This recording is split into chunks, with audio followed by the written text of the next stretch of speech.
Hey there, you guys. Just had some exciting news. We're going to transplant an orchid today. First, before we get into that, I just wanted to show you this lovely Vanda orchid of mine. It's been doing really well since we transplanted it.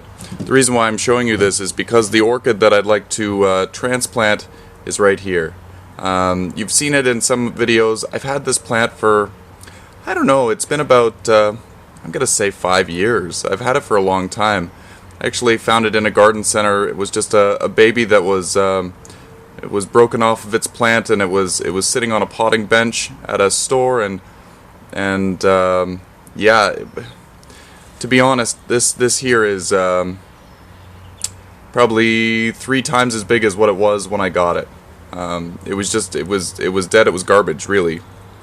So I took it home with me, and I've been looking after it ever since, and looking at this, you would never think that I was looking after it, and really it was neglected. It wasn't really, it was kind of just put with other plants, and whatever happened to it happened.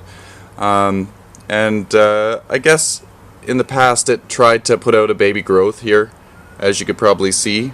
It's all dried up there, but just yesterday or the day before, I noticed that it was producing a little baby offset, so I'm very excited to see that. So we're going to transplant this into its own pot and see how it does. Hopefully it will thrive. So the Vanda and it became friends, and it started to be happy, and then and now I'm going to rip it up out of its home and and give it its new place. We're going to put it in this small little pot, and I've got a mixture of cocoa husk, cocoa bark, and sphagnum moss.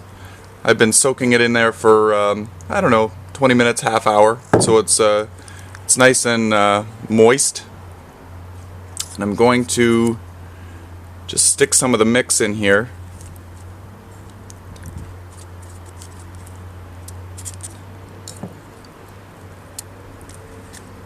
There we go. And as you can see, there's not a lot of roots here. So I'm going to just pop it in here. Hope my fingers don't get in the way too badly. Let me see if I can come on the other side of the camera here.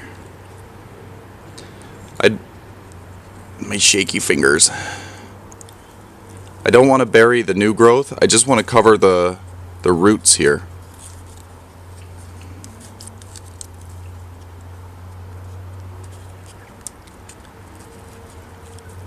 Pack it down in there. Probably need some more bark, but I'll add that later on. Maybe I'll just put some moss on the top. Either way, this is going to be a little happier than it was with the Vanda. This will keep a little bit more of the moisture in this mix, whereas the Vanda here is planted pretty well just in the hydroton mix. But the Vanda seems to really love this. Whereas this guy, he's gotten the red leaves, and it's, maybe this is too much light, the red leaves. It also could be because it dries out way too often. Not quite sure.